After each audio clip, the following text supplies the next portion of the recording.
Uma boa noite a todos, meus queridos amigos e irmãos. É com uma alegria muito grande que nós estamos aqui mais uma noite realizando um estudo pela Fraternidade Jesus Amigo.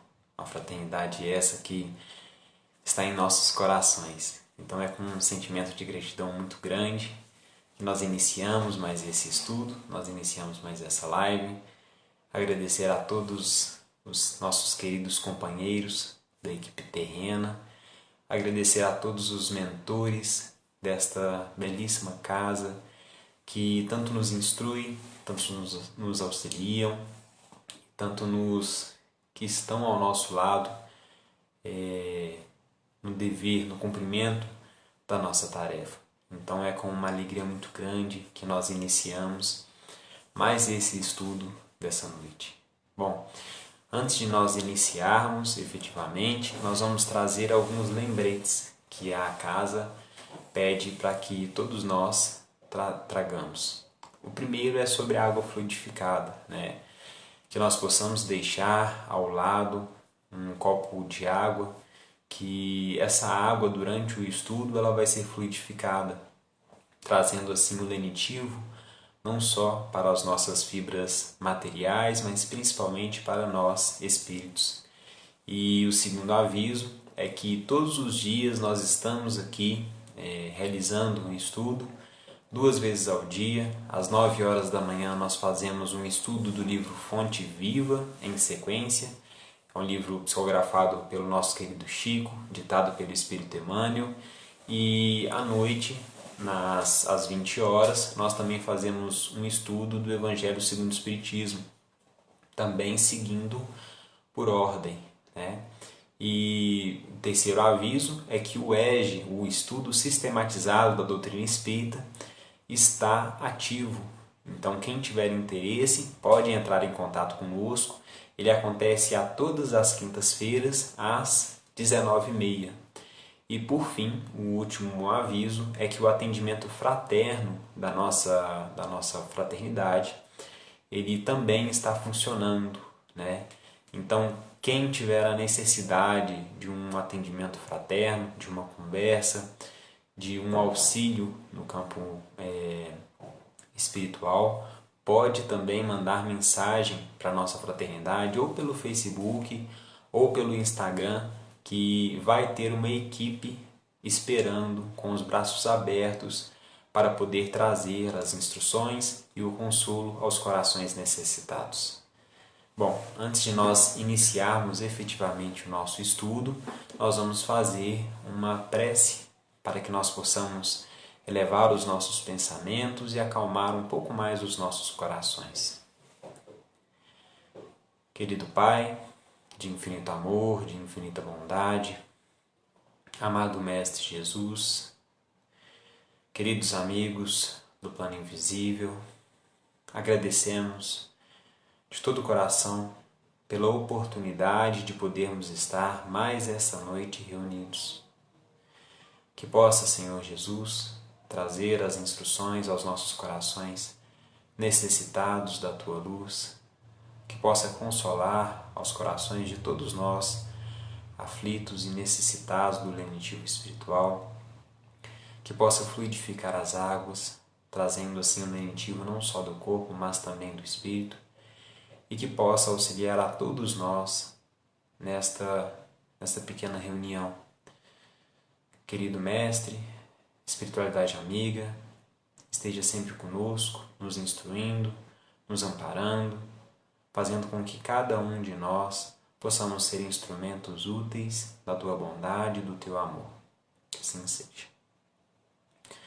Bom, uma boa noite a todos, né? Quem foi entrando aí por agora, uma boa noite, né? E como eu falei, é com um sentimento de gratidão muito grande que a gente inicia mais um estudo pela Fraternidade Jesus Amigo. Essa fraternidade realmente nos abraçou, né? Abraça a muitos de nós, necessitados aí da tarefa, necessitados de às vezes ouvir uma palavra, né? De conforto, uma palavra de instrução. Então ela tem sido um ponto de luz na vida de todos nós, não só a quem está aí escutando né? Quem está aí ouvindo os estudos que são realizados todos os dias, mas também quem está do lado de cá, né? Eu falo por todos porque o sentimento realmente é esse, é um sentimento de gratidão muito grande por essa fraternidade que tem nos amparado nesses momentos, né? Bom, como eu falei, nós fazemos o estudo das 20 horas, dando sequência ao Evangelho segundo o Espiritismo. Nós estamos no capítulo 24 e hoje nós vamos abordar os itens 17, 18 e 19 do capítulo 24, que em conjunto são intitulados como Carregar a sua cruz, quem quiser salvar a sua vida, perdê-la-á. Bom, para que a gente possa entender então as profundas instruções que estão contidas nesses 3 itens, nós temos que prestar atenção, nós temos que rever e entender em qual capítulo que essas instruções estão contidas. Então, é de suma importância que nós entendamos um pouco mais do que o capítulo 24 quer falar para nós, né? Porque a gente vai entender um pouco mais sobre o contexto em que essas instruções estão contidas. O capítulo 24 é intitulado como Não se deve pôr a candeia embaixo do alqueire. O Cristo, gente, quando ele vinha trazer instruções para todos nós, ele trazia suas instruções através de figuras de linguagem, através de alegorias, através de parábolas, né? Então, todas as falas do Cristo, trazendo essas figuras de linguagem, existem em um conteúdo moral, um conteúdo intelectual e espiritual por detrás dessas falas. Então, o que vem significar? Qual é o sentido de não se deve pôr a candeia debaixo do alqueire? Primeiramente, o que seria uma candeia? Se você já teve contato com uma candeia, não se manifeste não, viu? Porque vai significar que você não está novo, não.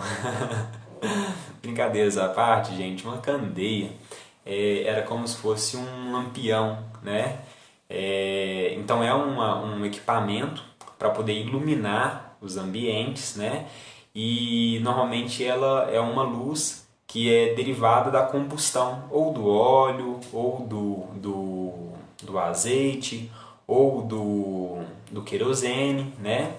Então se assemelha a um lampião, é como se fosse uma luz que era utilizado antigamente, onde a eletricidade ainda não tinha chegado, né? Então, no tempo de Jesus, se iluminava os ambientes com uma candeia.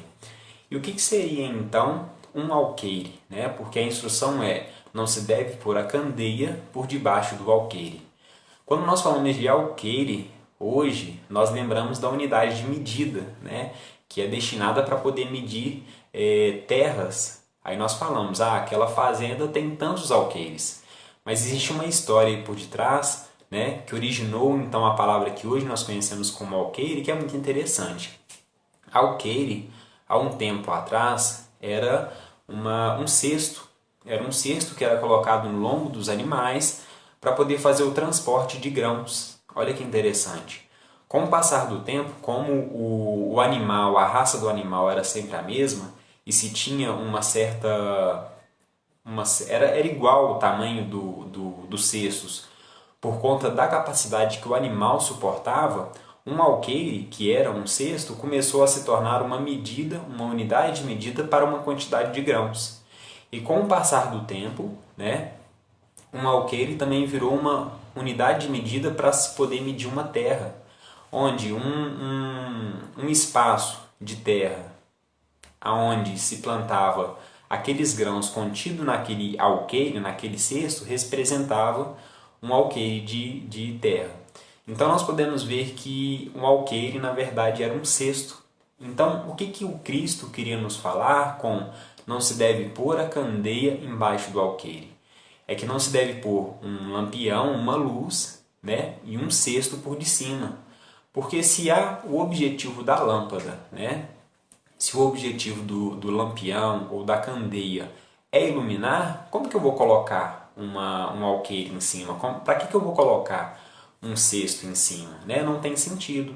Só que o Cristo ele vinha trazer aí verdades morais e verdades espirituais. ele estava querendo nos falar sobre a luz da instrução, a luz do entendimento das coisas espirituais, a luz do entendimento dos conhecimentos morais, né? Falando para que nós não abafemos esses conhecimentos. Se nós já temos contato, se nós já temos esses conhecimentos, nós não devemos guardar para nós mesmos, nós não devemos abafar, nós devemos divulgar. Então, Cristo, com essa fala, ele estava chamando a cada um de nós a sermos divulgadores dessas verdades morais, dessas verdades espirituais e divulgadores da Boa Nova, né? Tem um conto do irmão X que está no livro Relatos da Vida. É um conto que ele vem falar sobre justamente dessa divulgação, da utilização desses recursos, dessas instruções morais, esses recursos até intelectuais, né? Nos conta o irmão X que tinha um pai no plano espiritual e esse pai ele estava um tanto quanto desesperado porque ele tinha 2 filhos e um desses filhos dele passava por algumas tormentas. Então esse pai vai até um instrutor, procura um instrutor e conta todo o caso desse filho dele. Aí ele fala, né, olha, meu filho, ele está encarnado, eu tenho 2 filhos, um deles, né, os 2 estão encarnados, mas um deles passa pelas ilusões da avareza, né? Antes dele ter tantas posses, ele era um homem de um coração muito bom, né? Só que depois que ele foi adquirindo tantos recursos materiais, ele foi se perdendo, ele foi então querendo cada vez juntar mais, só preocupando em juntar e juntar e juntar, e não preocupava em repartir o tanto que ele juntou com os necessitados. E o pai pedia então para que ele intercedesse junto a esse filho dele para que pudesse mostrar o grande equívoco que ele estava cometendo.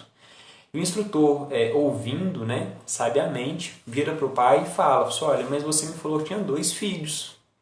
Me fala um pouquinho mais sobre esse outro filho seu. E então o pai começa a falar todo orgulhoso, né? Meu segundo filho, nossa senhora, esse meu filho tem um caráter impressionante, né?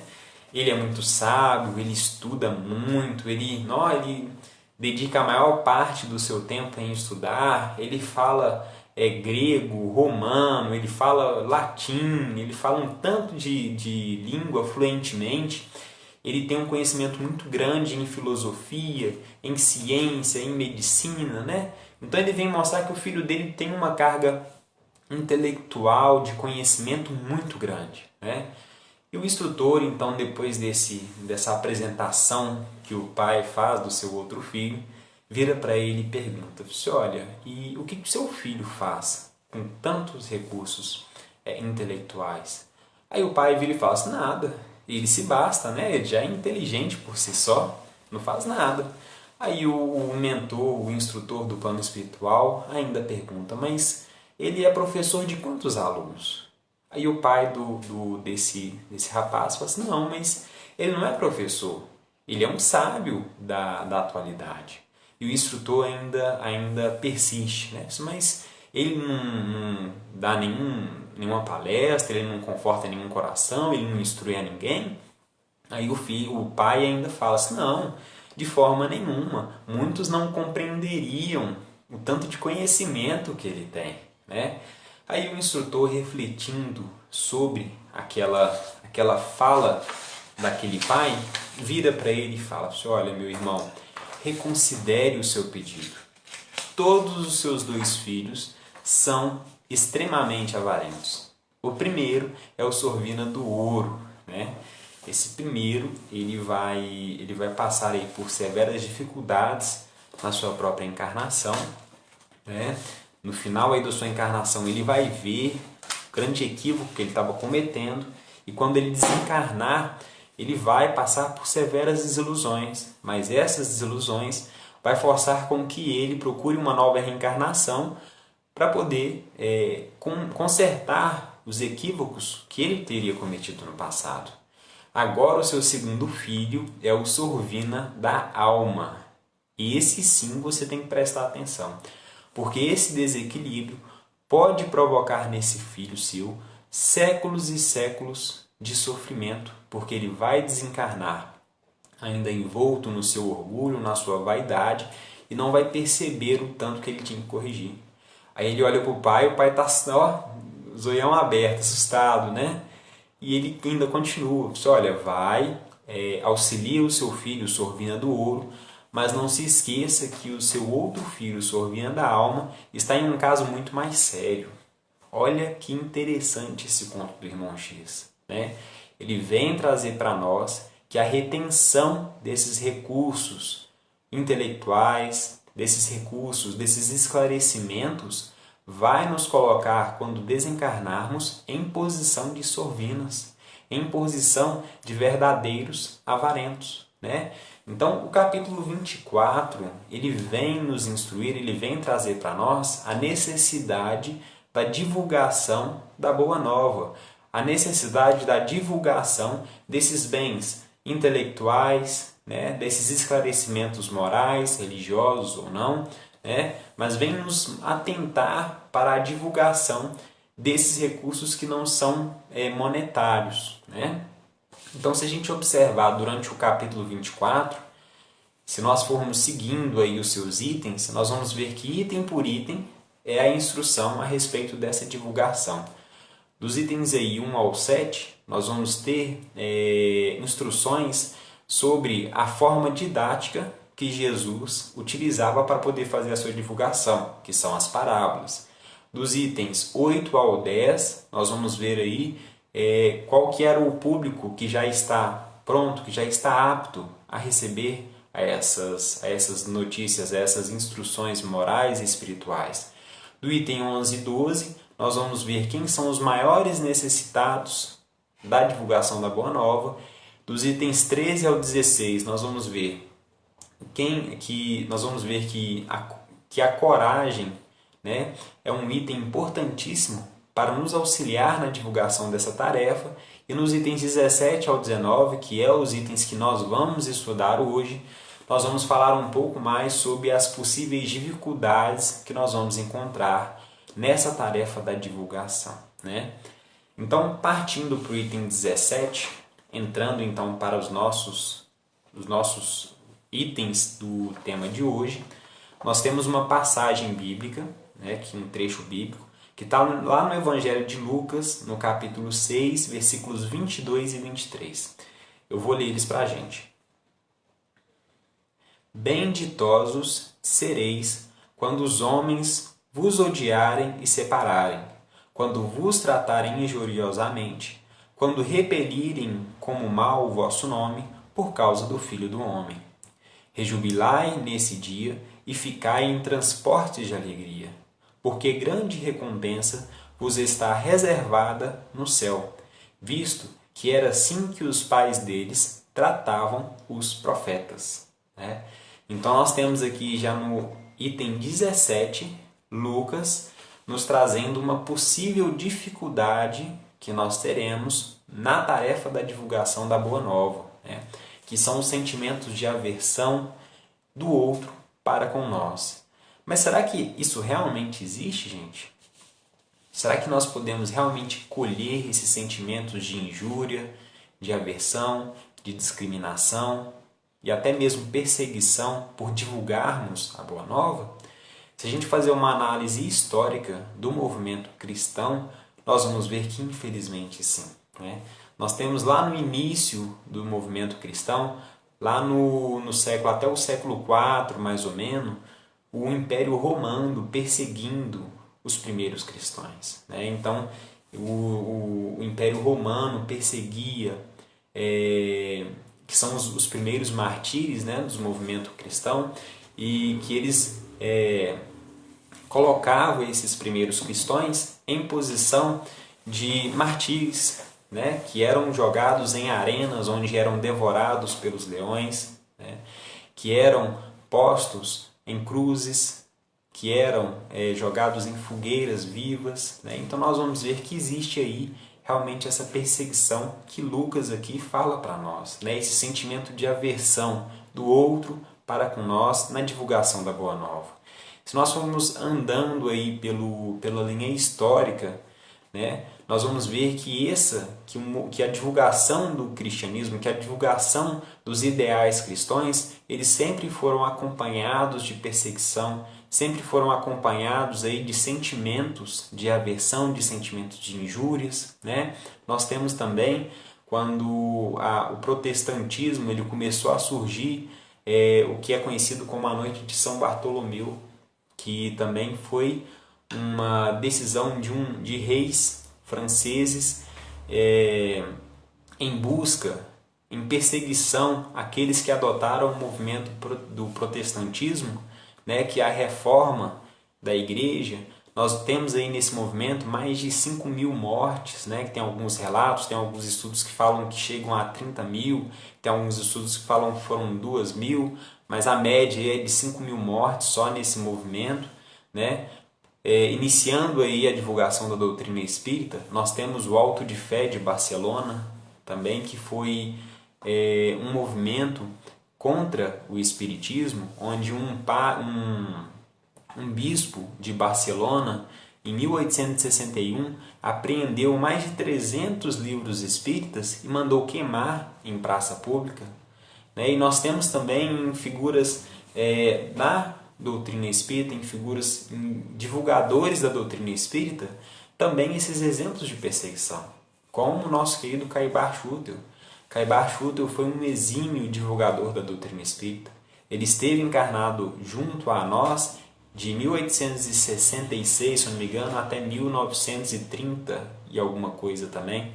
E Caibar Schutel também não deixou de ser perseguido. Nos conta um relato que, certa feita, um padre de Matão, no interior de São Paulo, um padre junto a um delegado expediram uma ordem para que o Centro Espírita de Caibar Schutel e a farmácia popular que ele atendia aí aos enfermos com menos condições financeiras, esse padre e esse delegado mandaram fechar o Centro Espírita e a farmácia de Caibar. Só que eles não sabiam que Caibar era um homem íntegro e ciente dos seus direitos. Então Caibar ele não acata essa ordem judicial e não fecha o centro, não fecha a praça, não fecha a sua farmácia, né? Então o que o padre fez? Ele começou a ir nos frequentadores, né? Ele começou a... não me fugiu a palavra. Ele começou a ir atrás dos frequentadores para colocar medo nos frequentadores, para os frequentadores não irem até a casa, ameaçar. Ele começou a ameaçar os frequentadores para que os frequentadores não issem à casa espírita e nem à farmácia, né?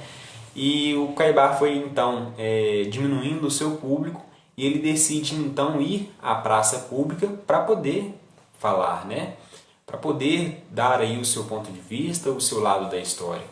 Então esse padre e esse delegado, sabendo que ele ia para a praça pública, eles expediram também um outro mandato proibindo Caibar Schutel de falar em praça pública. Só que Caibar Schutel, mais uma vez ciente dos seus direitos, não acatou a ordem e foi para a praça pública para poder falar, né? Isso já era de noite. Então o padre, sabendo mais uma vez que o Caibar não tinha acatado a ordem do delegado, ele também ficou injuriado. Então ele arrumou uma turma aí de adeptos fanáticos e foram fazer uma comissão em torno da cidade até a praça pública para poder atrapalhar o Caibar, né? E eles iam cantando, fazendo barulho, muitos deles até armados, né? Para poder colocar medo em Caibar Schutel. Então foram seguindo. Só que acontece quando eles passaram de frente à casa de um advogado, esse advogado estava com a sua esposa enferma dentro de casa. E eles então acordaram a esposa enferma, que já não estava muito bem, mas eles acordaram a esposa desse advogado, e esse advogado também não ficou nada feliz, né? Então ele foi atrás da procissão e, chegando na praça pública, ele toma a palavra de Caibar Schutel e fala, né? Olha, e acusa, né, o padre, acusa todo o equívoco que o padre estava cometendo, porque Caibachuto tinha a sua razão. E ele ainda fala, olha, se minha esposa piorar por sua conta, eu vou até o inferno, mas eu te pego, né? Falando para o padre. E o padre começou a ficar com medo, né? E muitos ali ouvindo, né, vendo aquela situação, também tomaram partido de Caibachuto e o padre começou a ficar com medo e foi embora, né? E Caibachuto, muito sereno, muito calmo, termina o seu discurso, não deixando assim fechar nem a casa espírita e nem a sua farmácia, né? Então nós vamos ver que essa perseguição, esse sentimento de aversão de outros para com muitos de nós que estamos tentando aí divulgar a boa nova, isso realmente acontece, né? E nós temos aí na figura de Caibachuto, mas não só na figura de Caibachuto, nosso querido Chico também já sofreu perseguições, Dr. Bezerra de Menezes também sofreu perseguições políticas, né? Então nós vamos ver aí que essas perseguições até certo ponto acontecem, né? Mas e nós? Nós vamos ver que também, muitas das vezes, dentro dos nossos próprios lares, essas perseguições, essas injúrias, essas discriminações também podem acontecer, né? Principalmente para aquele que se torna espírita em uma casa não espírita, onde que ainda reina o preconceito, principalmente na questão religiosa, e esse que se torna espírita, ele também passa por uns maus bocados, né? E eu tive a sorte de... Eu sou o único espírita, era o único espírita dentro do meu lar, quando eu ainda morava com minha mãe. Só que eu tive a sorte que lá, essa questão religiosa, não tinha assim esse preconceito, né? Então lá dentro do meu antigo lar, que era a casa da minha mãe, tinha de tudo. Tinha católico, tinha protestante, tinha budista, né? E tinha eu espírita. Eu só me lembro que quando eu fui informar para minha mãe, né, falar com ela que eu estava gostando, né, estava me interessando aí pelos conceitos espíritas, ela virou para mim e falou assim: meu filho do céu, pelo amor de Deus, não mexe com gente morta, não. Eu me lembro disso até hoje, né? Mas não foi com o intuito de um preconceito, foi com o intuito daquela, né, a mãe de querer proteger, de às vezes não conhecer e achar que o filho está aí para o mau caminho, né? Mas não foi no intuito de um preconceito, não foi no intuito de uma injúria, né? E eu, graças a Deus, tive essa sorte. Mas já presenciei colegas de caminhada, né, que também aderiram ao movimento espírita, que foram informar para os pais e que até apanharam, né? Isso a gente era jovem, aconteceu com alguns colegas meus. Então a gente vê que esse preconceito ainda é muito forte, né? E dentro dos nossos próprios lares também pode acontecer, né? E o que Lucas fala para nós referente a essas injúrias, a esses sentimentos de aversão? Porque existir realmente existe, né?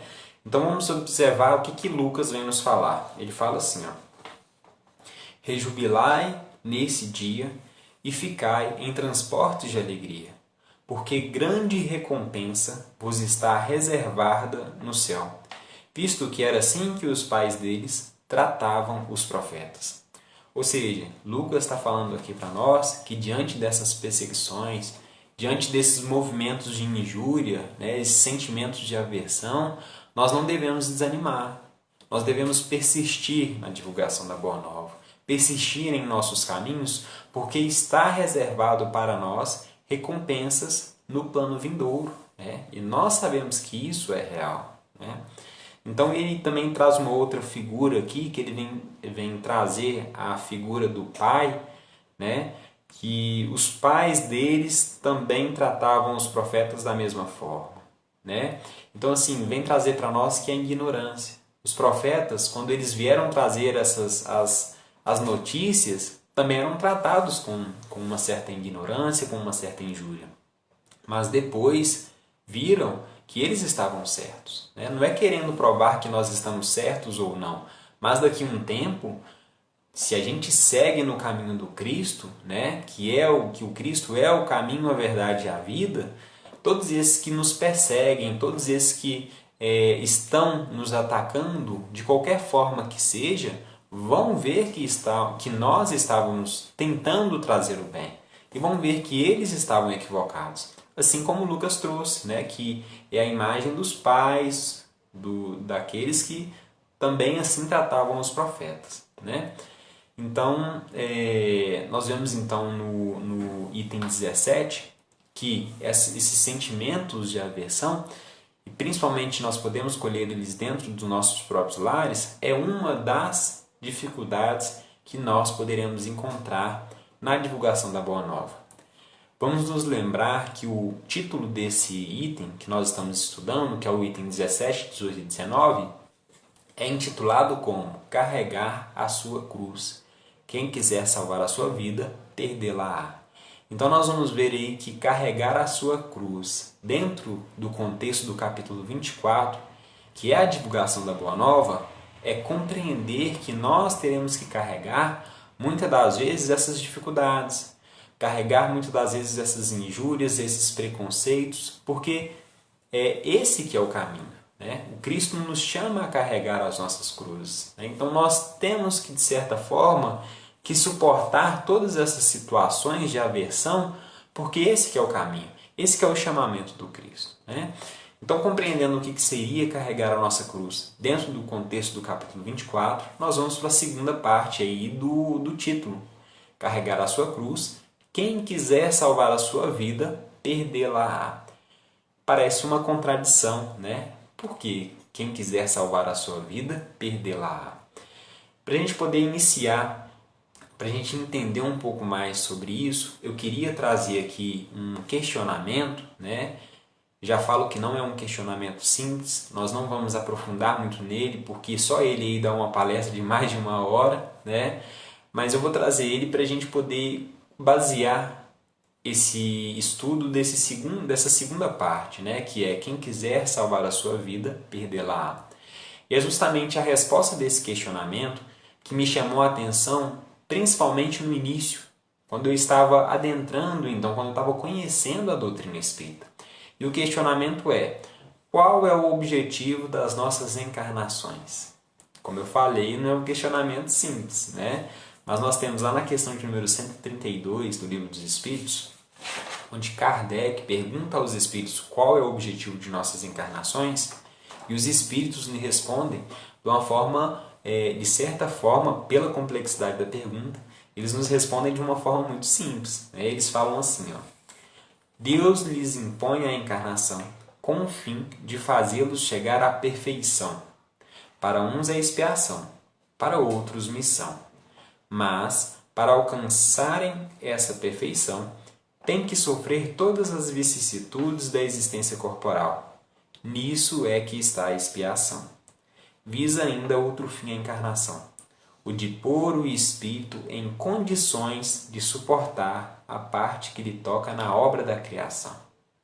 Vamos por parte, né, gente? Que os espíritos falam de uma forma, de certa forma, simples, mas é complexo. Então vamos lá, por partes. Deus lhes impõe a encarnação com o fim de fazê-los chegar à perfeição. Ou seja, qual que é o objetivo da encarnação? Nós sabemos que nós somos espíritos criados simples e ignorantes e que o nosso objetivo final é a perfeição. Segundo os espíritos, Deus nos impõe a encarnação com o fim de fazer com que nós chegamos à perfeição. Ou seja, a encarnação é um instrumento, é uma ferramenta para que nós nos burilemos ao longo das encarnações para chegar à perfeição. E os espíritos continuam. Para uns é expiação, para outros missão. Mas, para alcançarem essa perfeição, tem que sofrer todas as vicissitudes da existência corporal. Nisso é que está a expiação. Ou seja, nós vemos aqui que não é nada moleza, né? Para uns é expiação, para outros é missão. Tem uma mensagem de André Luiz, intitulada como No Retoque da Palavra. André Luiz, pelo nosso querido Chico. Ele fala assim, chega a certo ponto da mensagem que ele fala: romagem terrestre não é excursão turística. Olha que interessante. Ou seja, nós não estamos aqui encarnados para poder passear, né? Então essa encarnação para uns é expiação, para outros é missão. Nós vimos que o objetivo é chegar à perfeição. Perfeição é atributo daquele que já sabe de todas as coisas. E para a gente saber de todas as coisas, nós temos que passar por todas as coisas. Ou seja, nós deveremos passar por todas as vicissitudes. Porque é fácil falar que eu sei das coisas, mas sem passar por ela, né? É a mesma coisa da gente julgar o outro sem estar passando pela mesma situação do outro. Aí é moleza, né? Mas quando a gente passa por aquela situação e aprova, aí sim a gente pode falar que a gente sabe. Então, para que nós cheguemos à perfeição, nós teremos que passar por todas essas vicissitudes para lá no final falar, pessoal, eu estou aprovado. Beleza? E os espíritos continuam.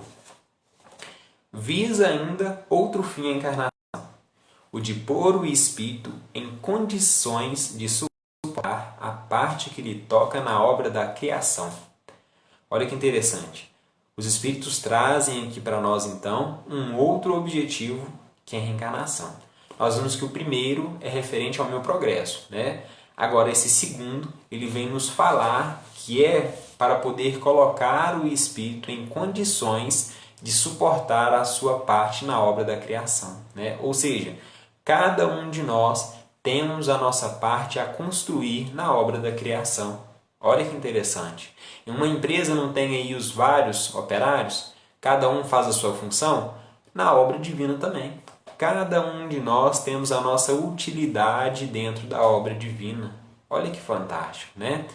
Era isso que Paulo falava na carta aos Coríntios, quando ele falava que todos nós somos o corpo do Cristo, né? Ele falava isso trazendo então a simbologia aí dos olhos, da boca, da mão, né? Ou seja, cada um de nós temos as nossas particularidades, mas cada um de nós temos as nossas funções dentro da obra divina. O olho faz a mesma função que a boca? Não, né? O olho é para uma coisa, a boca é para outra. Nós somos iguais? Não, nós somos diferentes, mas cada um de nós fazemos uma função, né? Então, para que nós entendamos qual que é o objetivo das nossas encarnações, os Espíritos vêm nos trazer dois objetivos. O primeiro, fazer progredir, me fazer chegar à perfeição. E o segundo, cumprir com o meu papel na obra da criação. Nós podemos observar que eles separam em dois objetivos, né? Mas esses dois objetivos, gente, é só para um termo didático, tá? Porque na prática mesmo é difícil a gente separar, né? Eles estão tão ligados que fica quase impossível de a gente distinguir o que eu estou fazendo para o meu progresso pessoal e o que eu estou fazendo na obra da criação. Vamos imaginar um movimento de caridade, por exemplo, qualquer movimento de caridade esse que seja. Será que nós estamos progredindo com esse movimento ou será que nós estamos fazendo a nossa parte que cabe dentro da obra da criação? Nós vamos ver que são os dois, né? Ou seja, eles são dependentes um dos outros. Se eu estou fazendo um, automaticamente, muitas das vezes, nós estamos fazendo o outro, né? Então,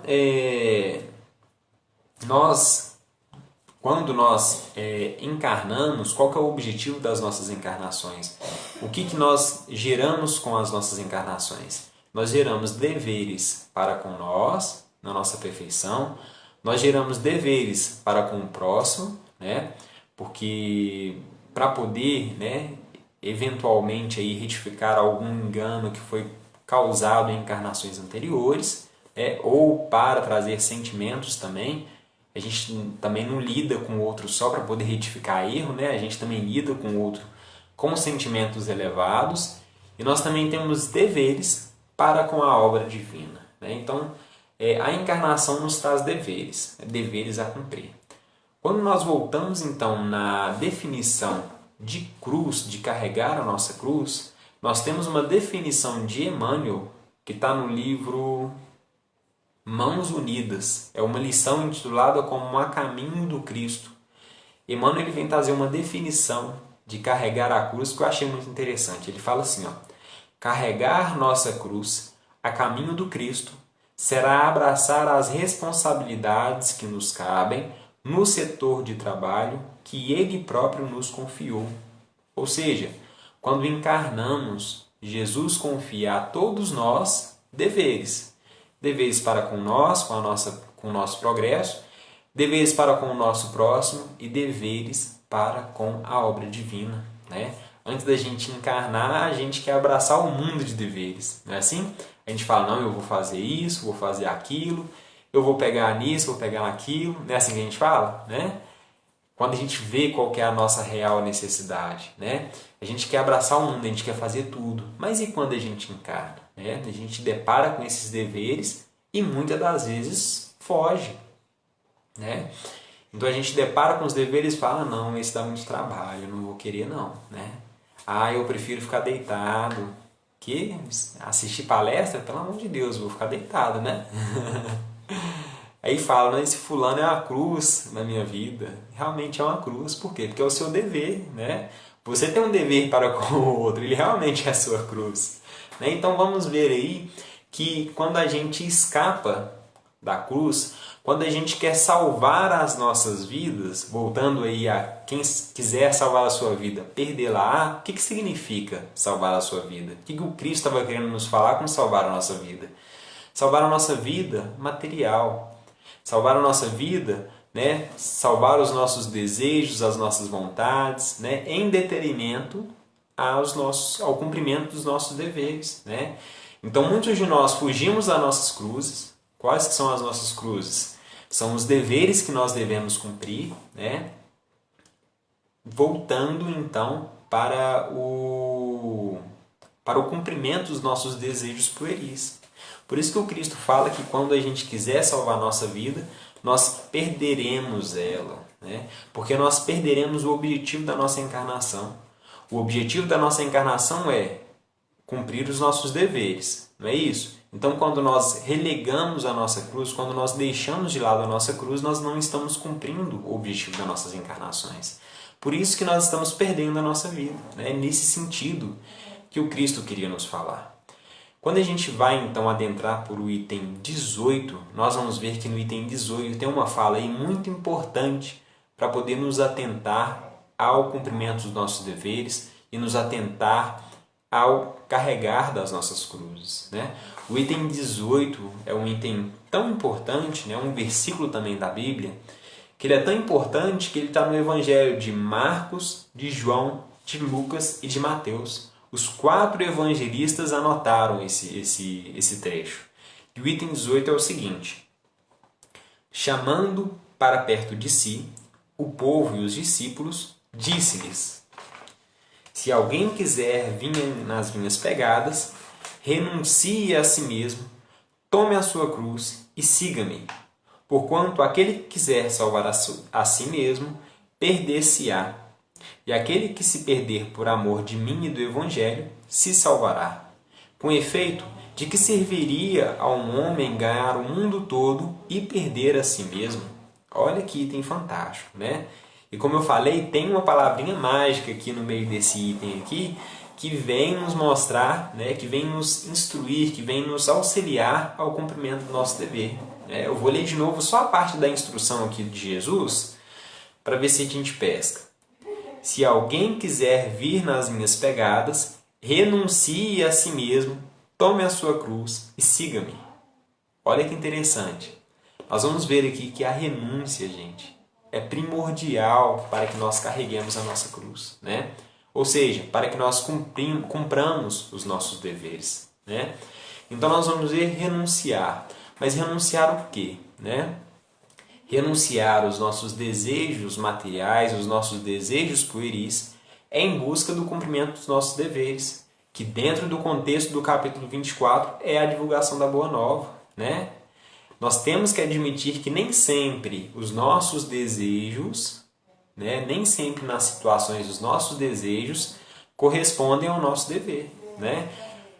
Por nós ainda sermos tão imperfeitos, os nossos desejos muitas das vezes nos levam à ociosidade, né? Não levam aos nossos deveres, né? Então, quando nós estamos diante de um dever, o que a gente faz? Não quer saber do dever, quer saber de ficar tranquilo, né?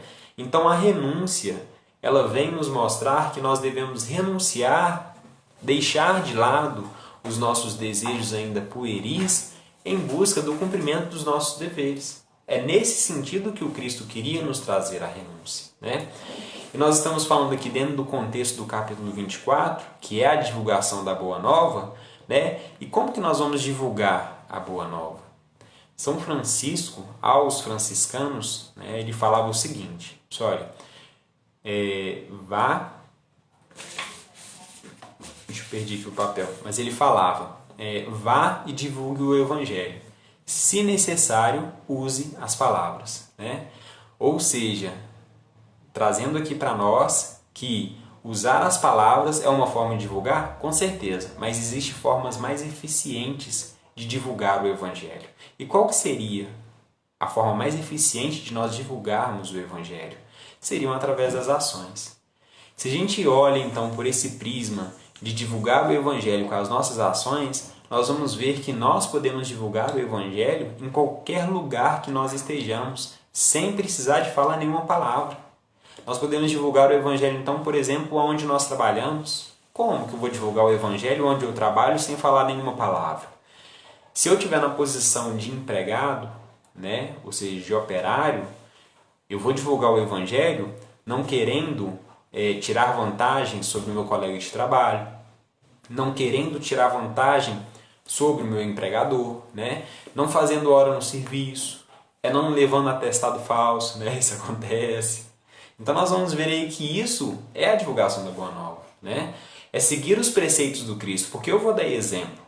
O exemplo, como muitos falam, a palavra convence, mas os exemplos arrastam. Quando eu estiver numa posição, por exemplo, de empregador, eu estiver na posição de chefe, como que eu vou divulgar a Boa Nova? Também da mesma forma, não querendo tirar vantagem do funcionário, do empregado, né? Não querendo tirar vantagem dos fornecedores, né? Ou dos distribuidores, né? Então, divulgar a Boa Nova, nós podemos divulgar com as ações, né? É fácil, gente? De forma nenhuma. Não é fácil. Ninguém que está falando que é fácil. Por isso que é carregar as nossas cruzes. Nós teremos dificuldades, sim, porque ainda somos muito imperfeitos, né? Mas nós vamos ver que a divulgação da Boa Nova, com as ações principalmente, é um caminho um tanto quanto árduo. É uma verdadeira cruz que nós temos que carregar, né? E nós, quando falamos de cruzes, normalmente nós ligamos automaticamente com os mártires. Não é assim? Quando nós falamos de cruz, nós nos lembramos de tanto de sangue que foi derramado nos círculos de Roma. Nós temos o caso da nossa querida Joana de Ângeles. Joana de Ângeles mentora de Divaldo Franco. Como eu falei lá no começo, no início, o Império Romano perseguia todos os primeiros cristãos, né, os martírios. Joana de Ângeles foi uma das que foi perseguida. Nos conta a história que, na época como Joana de Cusa, ela foi queimada viva junto ao seu filho para que ela negasse a sua fé. Né? E diante, então, ela não querendo negar a sua fé, foi queimada. E diante daquela situação, o seu algoz, que era ali um soldado que estava ali na hora, virou para ela e falou assim, o Cristo te ensinou a morrer? Ele te ensinou só a morrer? Aí ela vira para ele com uma sabedoria impressionante, né? A gente não consegue nem falar. Ela virou para ele e falou assim, olha, não só a morrer, mas também a te amar. Né? Ou seja, dando uma lição ali naquele guarda, né? No algoz. Nós temos também em Joseph Kleber, né? É um mentor da casa de Glacos, e essa história dele está lá no site do Glacos, no portal do Glacos, tem uma aba lá dos mentores, tem aí a história de vários mentores, e eu me atentei à história de Joseph Kleber. Joseph Kleber, ele viveu na época da Alemanha nazista. Então ele é um mentor do Glacos hoje, mas ele tinha aí muitos conhecimentos no campo científico, né? Então ele viveu na Alemanha, então ele foi chamado a participar de um projeto na época da Alemanha nazista. Só que os projetos lá na época, ele não era assim divulgado. Você começava a fazer o trabalho, mas você não sabia para que era se dava em uma parte para cada cientista. Por quê? Com medo da espionagem, né? Joseph Kleber começou então a fazer suas pesquisas, e era no campo da física nuclear, se eu não me engano. Né? E o Joseph Kleber fazendo seus estudos, concluiu os seus estudos, aí ele ficou sabendo que aquele projeto era de uma bomba atômica. Né? Então, ciente para que era aquele projeto, ele começou a recusar entregar os seus estudos porque sem entregar os seus estudos, o projeto não era concluído, né? Então ele recusou a entregar, até que então ele, a sua esposa e o seu filho foram jogados dentro de um alto forno, né? E foram queimados vivos. Aí Joseph Kleber desencarna e fala que essa foi uma decisão que ele tomou feliz. Assim, feliz não, né, gente? Mas ele tomou que estava com uma consciência tranquila. Era melhor ele ter tomado essa decisão do que carregar em sua mão uma bomba atômica que ia devastar aí várias e várias vidas, né? Então nós vamos ver aí que nós acabamos ligando a cruz aos martírios. Mas diante desses martírios, né, fica uma questão ainda muito forte para nós.